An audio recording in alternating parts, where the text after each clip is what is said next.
നമസ്കാരം, കർമ്മ ന്യൂസിലേക്ക് സ്വാഗതം. തമിഴ്നാടിനെ ഞെട്ടിച്ച ബലാത്സംഗ വിവരം പുറം ലോകം അറിഞ്ഞിട്ട് ഒരു മാസമാകുന്നു.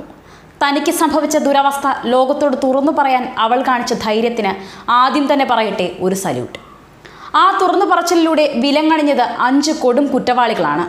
200ഓളം പെൺകുട്ടികളെയാണ് ഇവർ ഇത്തരത്തിൽ പ്രണയം നടിച്ചും പ്രലോഭിപ്പിച്ചും പീഡനത്തിന് ഇരയാക്കിയത്. 200ഓളം പെൺകുട്ടികളെന്ന് പറഞ്ഞാൽ ഇപ്പോഴും അവിശ്വസനീയമാണ്. പെൺകുട്ടികളെ കബളിപ്പിച്ച് ചൂഷണത്തിനിരയാക്കിയും പണം തട്ടിയുമൊക്കെ സമൂഹത്തിൽ ഉല്ലസിക്കുന്നവരെ കുറിച്ചുള്ള വാർത്തകൾ ഇത് ആദ്യമായൊന്നുമല്ല. എങ്കിലും പറയാതിരിക്കാൻ വയ്യ.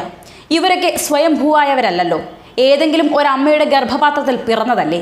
എന്നിട്ടും ഒരു പെൺകുട്ടിയെ ഇത്രയും ക്രൂരമായി ബലാത്സംഗം ചെയ്യാൻ തോന്നിയ ആ മനസ്സുകളോട് പൊറുക്കാനാവില്ല. സ്വന്തം അമ്മമാരെ പോലും കാമാസക്തിയോടെ കാണുന്നവരാണ് ഇക്കൂട്ടർ. പൊള്ളാച്ചി നഗരത്തെ ഞെട്ടിച്ച പെൺകുട്ടികളെ ക്രൂരമായി പീഡിപ്പിച്ച് ചിത്രങ്ങളും വീഡിയോകളും പകർത്തി ബ്ലാക്ക്മെയിൽ ചെയ്ത് പണം തട്ടിയ കേസിൽ തിരുനാവാക്കരശ്, ശബരിരാജൻ, സതീഷ്, വസന്തകുമാർ എന്നീ പ്രതികൾക്ക് പിന്തുണയുമായി ബാർ നാഗരാജ് എന്നറിയപ്പെടുന്ന അണ്ണാ-DMK പ്രവർത്തകനും ചേർന്നതോടെയാണ് പ്രശ്നം രാഷ്ട്രീയപരമായി വിവാദമായത്. ലോക്സഭാ തിരഞ്ഞെടുപ്പ് അടുത്തിരിക്കുന്ന സമയമായതിനാൽ തന്നെ വിഷയം DMK ഉൾപ്പെടെയുള്ള പ്രതിപക്ഷ കക്ഷികൾ ഏറ്റെടുത്തു കഴിഞ്ഞു. എന്നാൽ പ്രതികൾക്കെതിരെ ആദ്യം പരാതി നൽകിയ പെൺകുട്ടിയും വീട്ടുകാരും അഭ്യർത്ഥിക്കുകയാണ്, ഇതിനെ രാഷ്ട്രീയമായി കാണരുത്. ഒട്ടേറെ പെൺകുട്ടികളുടെ ജീവിതം ഇവർ തകർത്തിട്ടുണ്ട്, അതിന്റെ സത്യാവസ്ഥ പുറം ലോകം അറിയണമെന്നും. എന്നാൽ ആദ്യം പരാതി നൽകിയ 19കാരി ഒഴികെ ആരും ഇതുവരെ പരാതിയുമായി മുന്നോട്ട് വന്നിട്ടില്ല. കേസ് അന്വേഷിക്കുന്ന തമിഴ്നാട് CBCID ഉദ്യോഗസ്ഥർ ഈ ഘട്ടത്തിലാണ് പീഡനത്തിനിരയായവർ മുന്നോട്ട് വരണമെന്ന് അഭ്യർത്ഥിച്ചത്. എന്നാൽ കേസ് കൈകാര്യം ചെയ്ത രീതിയിലെ പാളിച്ചകളും പ്രതികളുടെ കൂട്ടാളികളുടെ ഭാഗത്തു നിന്നുള്ള ഭീഷണിയും കാരണമാകണം ആരും സഹകരിക്കുന്നില്ല. കഴിഞ്ഞ 1 വർഷത്തിനുള്ളിൽ പൊള്ളാച്ചിയിൽ നടന്ന പെൺകുട്ടികളുടെ ആത്മഹത്യകളും പോലീസ് അന്വേഷിക്കുന്നുണ്ട്. ഇതിനു പിന്നിലും ബ്ലാക്ക്മെയിൽ സംഘമാണോ എന്നാണ് പരിശോധന.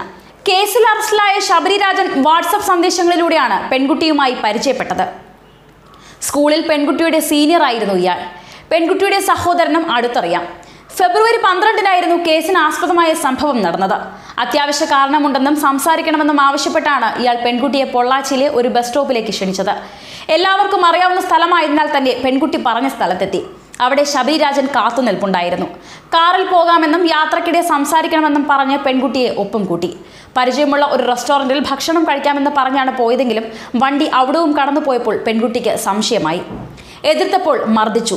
അതിനിടയിൽ അതുവഴി പോയ 2 ബൈക്ക് യാത്രികർ ഇത് കണ്ടതോടെ പെൺകുട്ടിയെ റോഡിലേക്ക് വലിച്ചെറിയുകയായിരുന്നുവെന്നാണ് മൊഴി. ദിവസങ്ങൾ കഴിഞ്ഞപ്പോൾ തിരുനാവാക്കരശും വസന്തകുമാറും ശബരിരാജനും പെൺകുട്ടിക്ക് മെസ്സേജുകൾ അയക്കാൻ തുടങ്ങി. ശബരിരാജനൊപ്പമുള്ള കാറിലെ ദൃശ്യങ്ങൾ ഇന്റർനെറ്റിൽ അപ്ലോഡ് ചെയ്യുമെന്നായിരുന്നു ഭീഷണി. സഹികെട്ടപ്പോൾ വിവരം സഹോദരനോട് പറയുകയായിരുന്നു.